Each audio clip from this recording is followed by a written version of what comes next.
I'm going to authentically and transparently share with you my story. I dropped out of college after my freshman year and started out of my apartment. That business grew from a couple $100 business to a multi-million-dollar company that I sold back in 2007. What I feel I was created to do, which is to coach and inspire entrepreneurs, business leaders, CEOs, and professional athletes to build scalable, repeatable businesses, positioning themselves for multi-million-dollar exits. Every ounce of anxiety, every ounce of fear was worth it because I have now a beautiful family. I have 4 sons. All of that was worth everything. But I tell you today, that there were days that I didn't think I was going to make it. I was in Miami Beach in the Continuum. My neighbors were Pharrell and Jimmy Buffett, and I had courtside seats of the Miami Heat. My wife was just about to give birth to our son Adam Jr., and I walked into that condo overlooking Key Biscayne and Fisher Island, and it was a moment in time when I said to God, like, if this is all that you have for me, I don't want to live anymore. Stop scrolling through social media looking for a shortcut. You are the architect of your own house. In this week's episode, I'm not only your host, but I'm also the guest. And many of you have reached out to me to hear more about my personal story. I designed the podcast this way intentionally. Thank you today for joining me on the House of Bricks podcast and listening to my story. My goal is for you not just to listen, but to actually take action. I would like to welcome everybody to this week's episode of the House of Bricks podcast. And as you know, we're teaching people to use life's experiences for them instead of carrying them with them and letting them weigh them down. And our podcast has featured some incredible guests with amazing life stories, challenges that they have faced, and how they overcame them to achieve their dreams and goals. In this week's episode, I'm not only your host, but I'm also the guest. And many of you have reached out to me to hear more about my personal story. And I designed the podcast this way intentionally, which was to feature other guests and other people's stories, because the House of Bricks podcast is not an Adam House memoir. In fact, I definitely don't want to be the guy at my 25-year reunion wearing my varsity jacket with the state championship pin of what I accomplished years ago. But the House of Bricks is a movement, which is using my story and other people's stories to help give you the blueprints to write your story. And I am going to share with you authentically and transparently my journey in business and life. A lot of us are walking around carrying bricks, and it doesn't necessarily have to be a bad experience. It could be a dream that you haven't pursued or a passion that you haven't fulfilled. And today I want to encourage you to take action, because dreams without action are just dreams. And as you can see here, I actually have a physical brick, and I've kept this in my office since 2008. And on it, it says, "It is time to arise and build." My encouragement to you today is to wake up those dreams, wake up those visions, take action, start taking those bricks that you're carrying with you and laying them down to build a strong foundation, using the blueprints to build the house of which you are the only architect. So I want to encourage you today, wake up, arise, lay down those bricks, and start to build your strong foundation. One of the most important things in life is to recognize which season you are in and what are the tools that you're going to need to be successful in that season. Over my career, I've had a lot of mountaintops, but at the top of every mountain is another valley. And a lot of us, when we achieve success, we want to run into that next climb. Oh, what's my next mountain? Some of the most progress that I've ever had in my life actually is not when I'm climbing a mountain, but it's in the valley experience. Because as an entrepreneur, when you're climbing the mountain, you're so focused on the task at hand, there's a lot of things that you're neglecting in yourself, in your relationships. And when you reach that mountaintop, you have a lot of time. The top of the mountain can be a very, very lonely place. And when you reach that point in life, it's a great time to reflect in who you are and what you need to make progress. So if you've achieved success, recognize that you're going to go through a valley experience. And when you're in that valley, it's a different season. You need different tools. And the longer that you're in the valley, it's a great time to get the resources that you need and the self-development that you need to climb that next mountain, because oftentimes it's a greater mountain, a greater achievement, but do not rush the process. We're all about movement and making progress and not living off of yesterday's success. And so you think about some of the amazing guests that we have had, they have faced some incredible challenges, from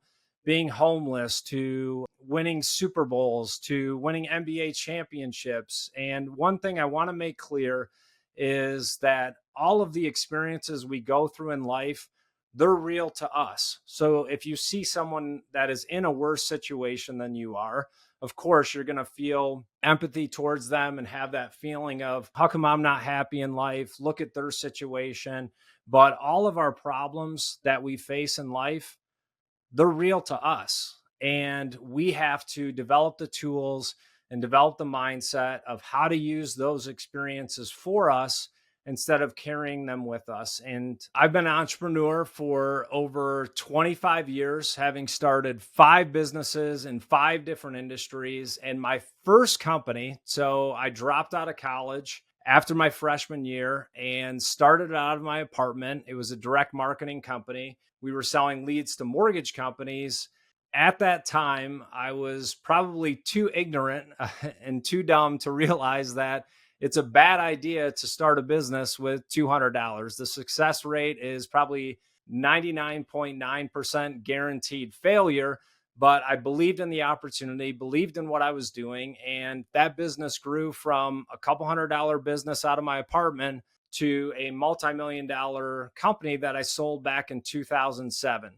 After Direct Marketing Associates, I started a company called Velocitude, which we optimized websites to work on mobile devices. So if you think back to 2010, you go out and spend $800 on an iPhone, and the websites were designed for a desktop size screen. So we developed a technology to optimize websites to work on iPhones, iPads, Blackberries. And that company was 18 months, idea to exit.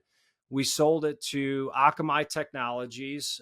After I started Velocitude, I had a midlife crisis at the age of 32 and do what most 6-foot white guys want to do their entire life, which is play professional basketball. So I trained for 6 months, ended up getting invited to a combine in Dayton, Ohio. There were 36, I call them kids. I was 32. They were 21, 22 at the time, coming out of mid-major D1 schools. Some had played overseas. And for whatever reason, the coach saw something in me that he liked. He invited me to camp to play for the Rochester Razor Sharks and ended up making the team. And one day after practice, the owner of the team calls me and he says, "Adam, what are you doing with the rest of the day? You're 32 years old. You have this business background. What are you doing with your time? Why don't you come in, help me run the team? I'll make you CEO, make you co-owner." At that time, I fulfilled a lifelong dream of playing professional basketball and was also co-owner and CEO of the team. We ended up landing deals with Nike and some other major sponsorships. After the Rochester Razor Sharks, I moved back to South Florida, went out to lunch with a former board member of my company Velocitude and met Dr. Schimmel, physician. He had started a claims business that he had exited.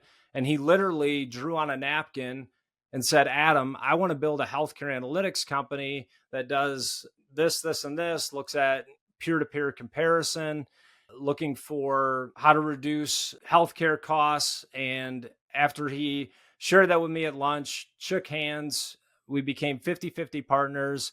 And now that company is publicly traded on the NASDAQ. After Qualmetrics, I moved back up to the Detroit area, went back to work for Dan Gilbert at Rocket Mortgage. I was executive vice president, ran a team of close to 200 direct and indirect reports.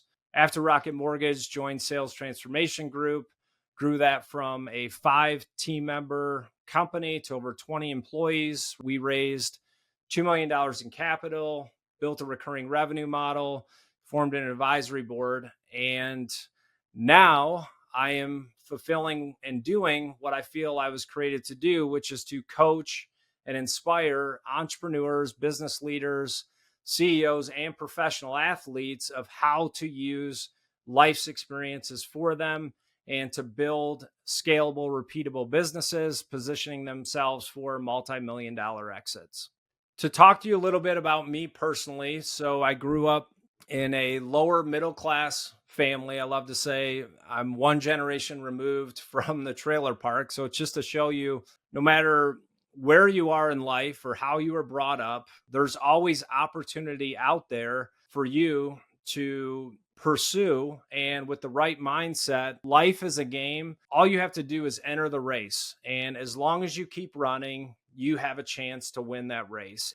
That was my mindset growing up. I had a mom that always believed in me. I've done things like going to, everyone's seen the basketball highlights, but I have some photos of me kind of in between while I was figuring life out, which was things like going to space camp when I was in 7th grade. And I may even share a picture of that. I got cut from the basketball team when I was in 7th grade, and I was a whopping 95 pounds, and I decided to join the wrestling team.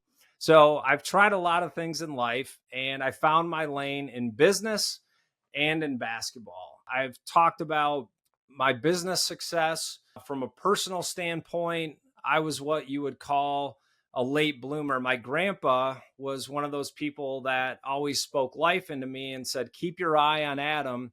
He's a sleeper. And it was very challenging growing up because my brother was 2 years older. Everything came natural to him.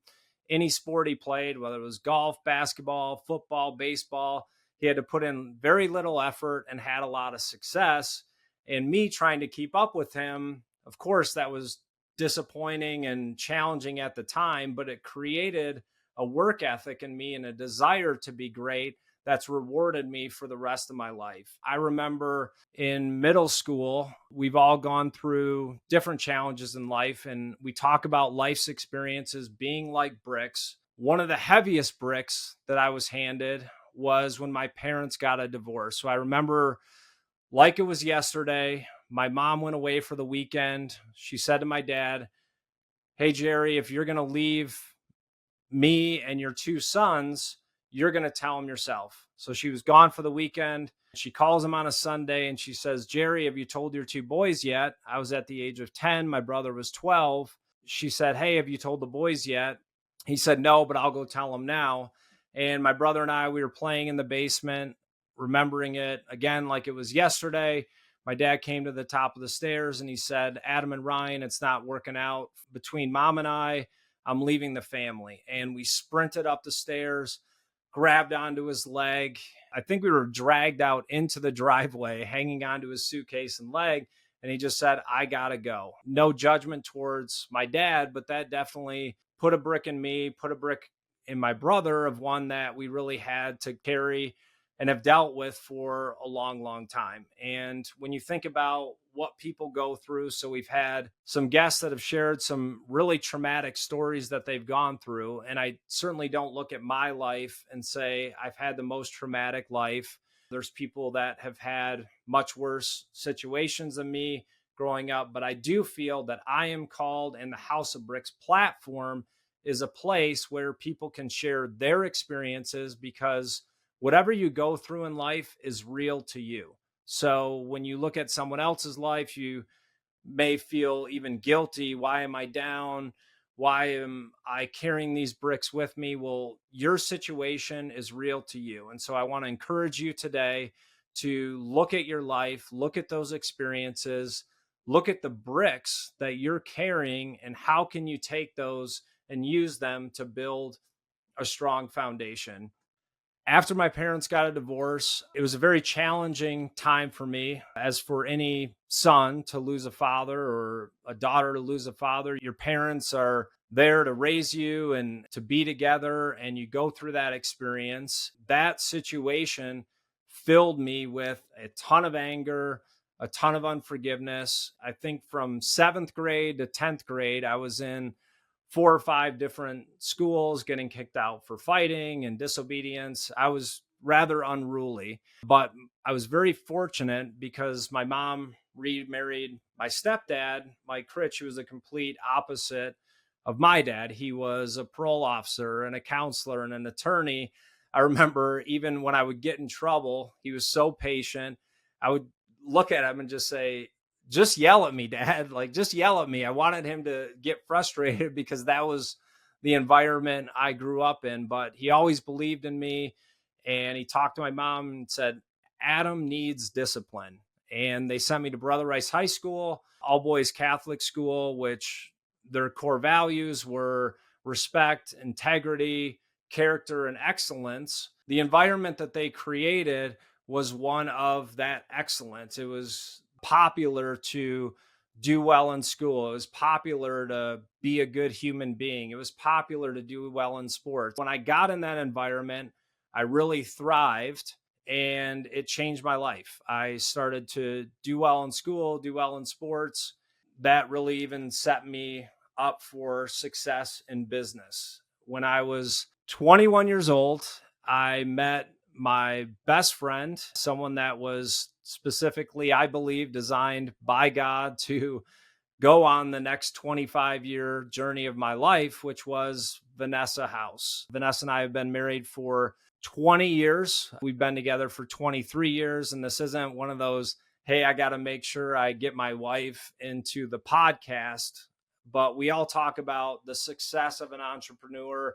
We look at our LinkedIn profiles. He started this company on this date and sold this company on this date.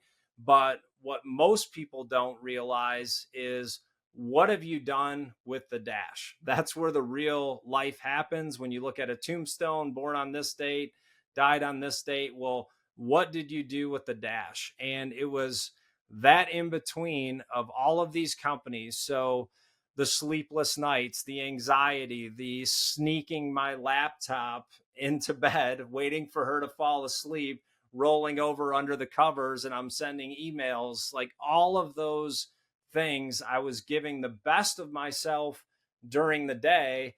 And then she had to deal with the collateral damage of what I was doing to myself and all the things that come with building and scaling companies. And there's nothing wrong with leaning into a certain area of life. You just have to recognize what season you're in. So am I building a business?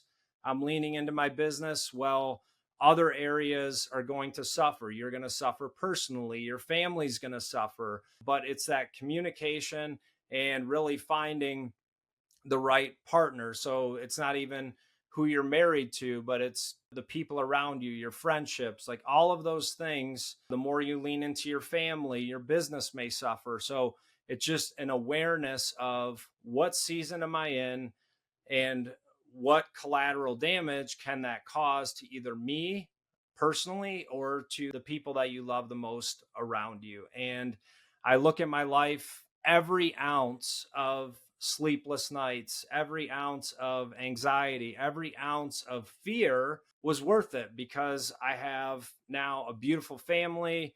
I have 4 sons. All of that was worth everything. But I tell you today that there were days that I didn't think I was going to make it. I remember specifically after I sold my first company, I was in Miami Beach in the Continuum. It was kind of the who's who of South Beach in Miami. My neighbors were Pharrell and Jimmy Buffett, and I had courtside seats to the Miami Heat. My wife was just about to give birth to our son, Adam Jr., and I walked into that condo overlooking Key Biscayne and Fisher Island. And it was a moment in time when I said to God, like, if this is all that you have for me, I don't want to live anymore.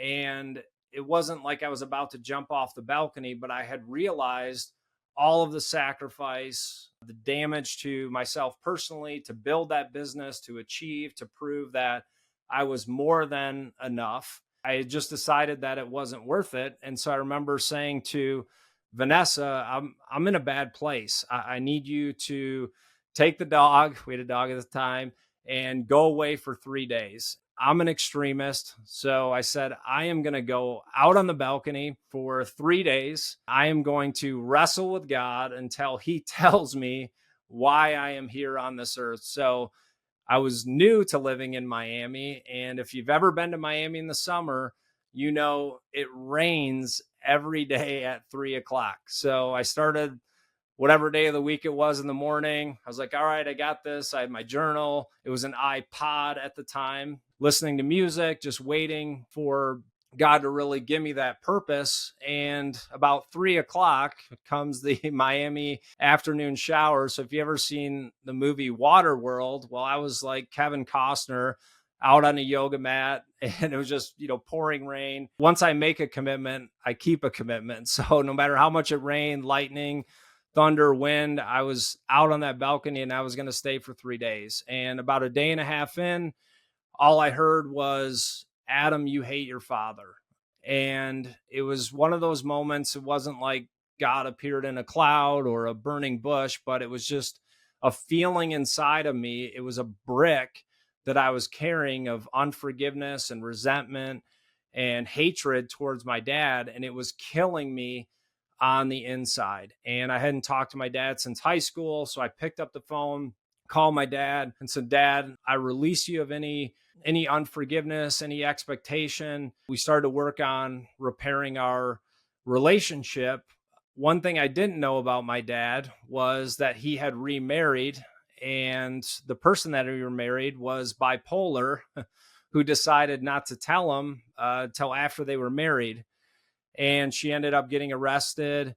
And when she was arrested, she was telling the guards, hey, I'm bipolar. I need my medicine. And they're like, yeah, you're drunk. Just go back to your cell. Well, if you can picture one of those jails, right, that has 4 stories, she ends up climbing on the top of the rail of the 4th story, dives head first off of the railing, ends up getting paralyzed from the neck down. So she was in a coma for 6 months.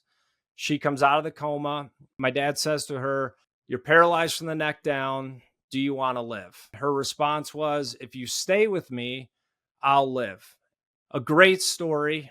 My dad ended up staying with her for 7 years. That leads me to my next story, which I talked to you about, my company, Velocitude. I was in New York City. We were presenting to the USGA, the United States Golf Association, about doing mobile scoring on their website. Excellent meeting, great opportunity. I walk out of that meeting and I have a voicemail from my dad's nurse that helps take care of his wife. And she says, hey, your dad fell. Give me a call. So I didn't think anything of it. I was assuming he was drinking and fell, and went on to my next meeting, get out of that meeting, get another voicemail. Adam, you need to call me because your dad fell. You got to call me now. So step out of the meeting, make the phone call. And she says, hey, Adam, your dad was going out to the van to get his wife's wheelchair, and he dropped dead of a heart attack in the driveway. At that time, I was really just so callous towards him. I said, all right, thanks for the call. End up going into lunch, sit down with my president, Bill Joel, CTO, Martin Flack, and one of our sales guys. And just, they were like, who was on the phone? I said, oh, my dad just passed away.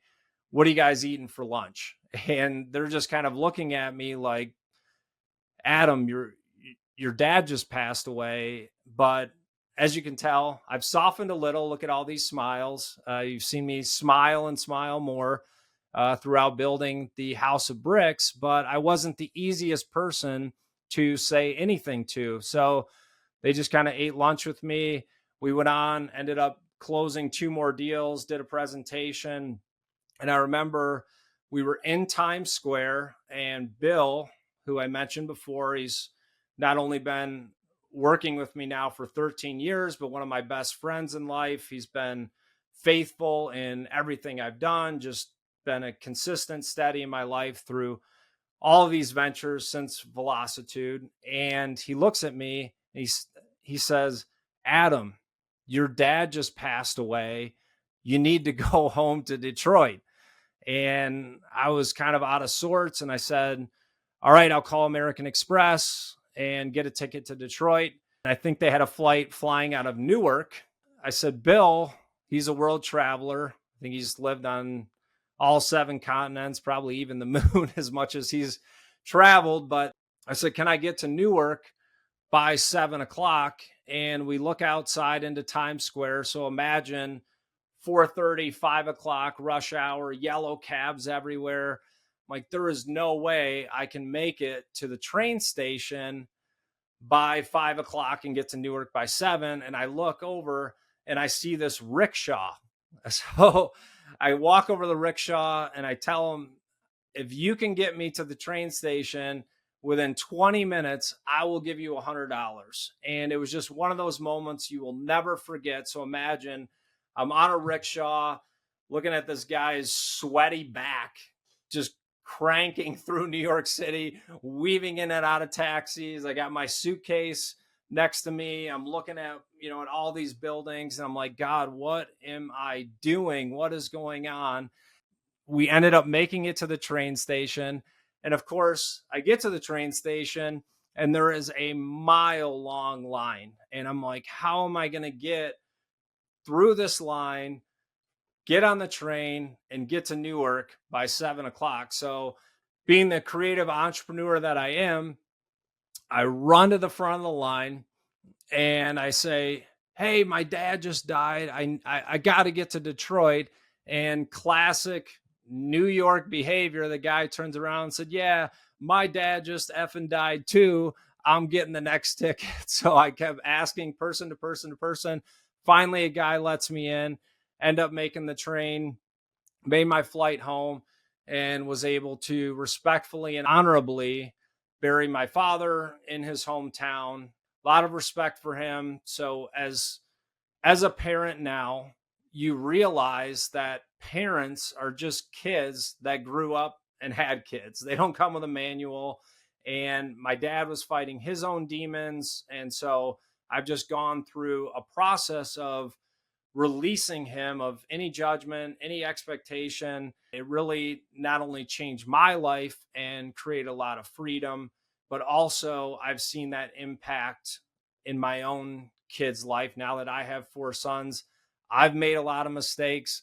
I've flown off the handle. So there's just things that if we don't face and we don't process, they're going to be passed down to the next generation. And part of my goal as a father, as a husband, is to live generationally. So anything that's holding me down, any demons that I have to face, I'm hitting them head on. And we're all about action at the House of Brick. So I can even tell right now, some of the people listening to this episode, there is a phone call that you need to make. There's a text message that you need to send, because unforgiveness is like drinking poison and wanting the other person to die from it. So it's not going to kill them, it's going to kill you. That is really our message.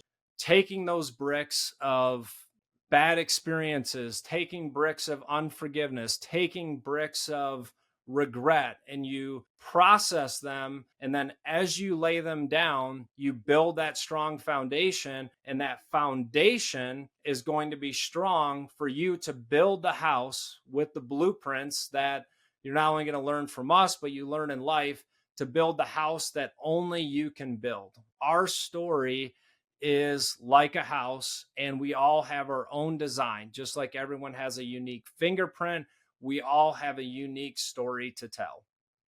I've talked a lot about my business and my faith. And I want to talk to you today about my family. And so, very blessed to have my wife, Vanessa House. We've been married for 20 years. To tell you about the story when we met. So, I remember her dad actually sold me my car, and she had come into the dealership.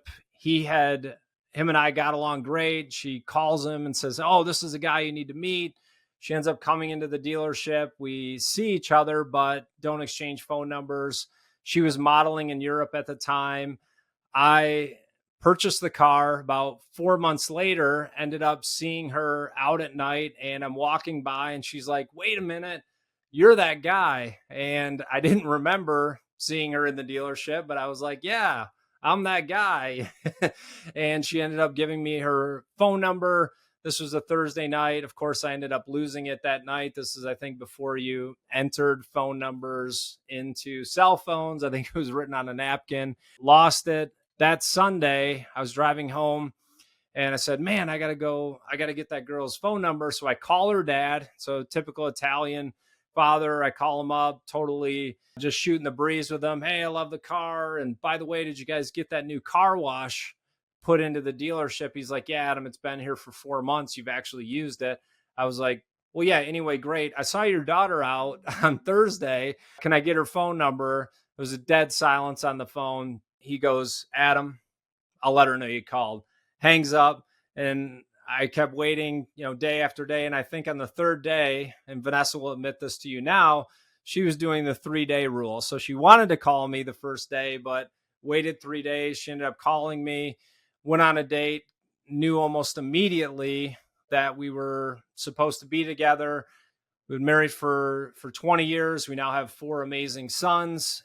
So we ended up getting married at the Breakers. Now, the life of an entrepreneur is always interesting, but the life of a wife of an entrepreneur can also be very interesting. And as you're riding those waves and facing those different challenges or bricks, it's often the people around you that can help you process them. And Vanessa has, through all 5 of my businesses, and we are now in the 22nd house that we have been in since we've been married. She is the first one to say, "All right, Adam, where do we need to go next?" So she's become a professional packer, a professional interior designer, just even thinking about my style as it is today. So when I met Vanessa, she was modeling in Europe. And I remember when we moved in together after we got married, she went into my closet and she's like, "Adam, you have 7 of the same shirts, 5 of the same pairs of pants." So they were all either gray, blue, black, or white. She helped me kind of upgrade my wardrobe, change my hairstyle, and all the things that you see today have been an evolution of Vanessa's influence in my style. And of course, it's not just how I look, but who I am as a person. She's one of always trying to be better, personal development, personal growth. And that has really helped me. I'm that way on the business side, but as a person, emotional IQ, spiritual IQ, she's always been trying to grow in those areas. And that's just continued to make me a better and better person over the time. Even this House of Bricks sign that you see behind me, the couch that we have, she has been instrumental in the design and look and feel, not just in the House of Bricks, but in all of my businesses. So she's just been a champion in all of the moves, all of the changes, being on the other side of someone that's pursuing success. That all has to come out somewhere. The things that you're facing, the fears, the doubts, the anxieties. And she is currently and always has been my biggest cheerleader, biggest believer in what I'm doing. And if you think that we're not facing challenges with the House of Bricks, I'm literally walking through these challenges that I'm telling you to overcome. Just because I've had previous success does not mean we're not going through challenges in the future.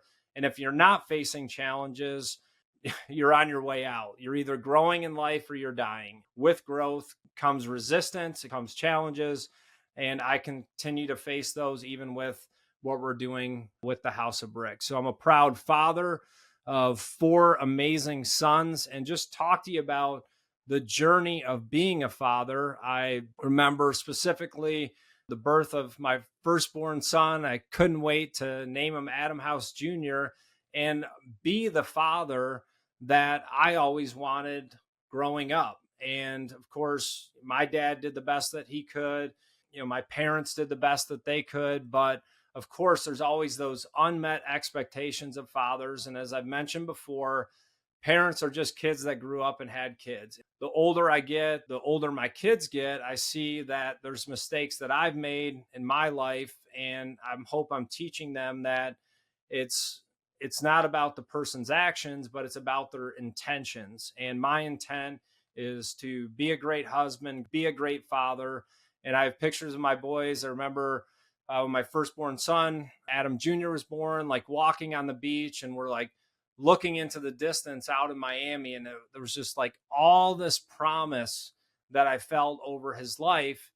And I realized, like, the older he got, the things that I wasn't facing and the challenges that I wasn't overcoming, he was going to inherit. And I think a lot of parents today struggle when their kids become teenagers because they've been in your house for 13 years. So whatever things you're saying, they may be listening, but the things that they're going to do are the things that they see. So if you're living a life and saying one thing and doing another, well, I can promise you they're not going to do what you say. They're going to do what you do. And so having 3 teenagers right now, I'm gripped with the things that I haven't addressed that I'm starting to see in their behavior and the things that they're doing. And it's just challenging me and encouraging me and inspiring me to be better.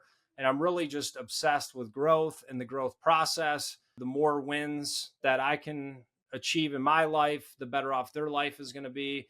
And I talked to my boys last night. Like, I'm not just living for myself. I'm not just living for you, but I'm living for your kids and their kids. It's a generational life that I'm living. And it's what legacy do I want to leave? Am I the dad that, wow, my dad had all this potential and, oh, my dad achieved this success, but at 45, he just decided I've achieved enough and now I'm just going to coast through life? Or am I going to be obsessed with growth, obsessed with the process? And I'm telling them to pursue their dreams. Well, if I feel called to the House of Bricks movement and to inspire other people, and I don't walk in that potential and fulfill it, then they're not going to walk in their potential and fulfill theirs. So if you're a parent of teenagers out there and you feel frustrated, well, the first place you need to look is in the mirror. Are you pursuing your dreams? Are you carrying a brick of a dream that you never pursued with you? And is it affecting you? Your kids are going to do what you do. They're not going to do what you say. Today, I've shared with you a lot about my personal life, tried to be as authentic and transparent as possible. And I really want to close today with what the House of Bricks movement is all about. And certain people in life, you feel like you were given a name for a reason. And I truly believe that my last name is House for this next movement and time and season in my life. God spent 45 years writing my story, and I want to spend the rest of my life telling the story that he's created. And it's not about Adam House and my accomplishments, because there are many people, including guests on this show, that have won a Super Bowl, won an NBA championship, been a Navy SEAL, top keynote speakers, lifestyle medicine doctors, pioneering changes in healthcare. Well, I've had success in my life. I've had a lot of failure, but I really feel called to this next season. I've never been on social media prior to this business. Yes, I've had some accounts, but the one thing I see on social media is everyone's trying to be someone else. And you have your own unique story.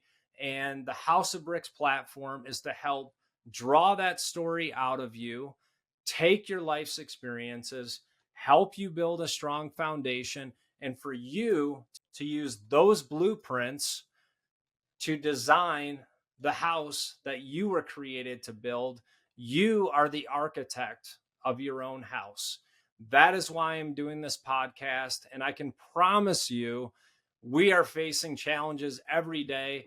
So you see the studio, you see the 30-second reel that I post on Instagram. Well, there's a lot of behind the scenes anxiety. There's a lot of behind the scenes doubt. There's a lot of opportunity for me to compromise. Well, I can tell you today that my dreams are not for sale. I have the opportunity to have guests on my show that could increase my audience. I have the opportunity to sell you some gimmick course. Well, stop scrolling through social media looking for a shortcut. My success was not built on an epiphany, but it was doing the small things every day, consistently over time to make a big impact. And I can tell you that the impact I have made to date is nowhere in comparison to the impact I'm going to make for the next couple of decades. So thank you today for joining me on the House of Bricks podcast and listening to my story.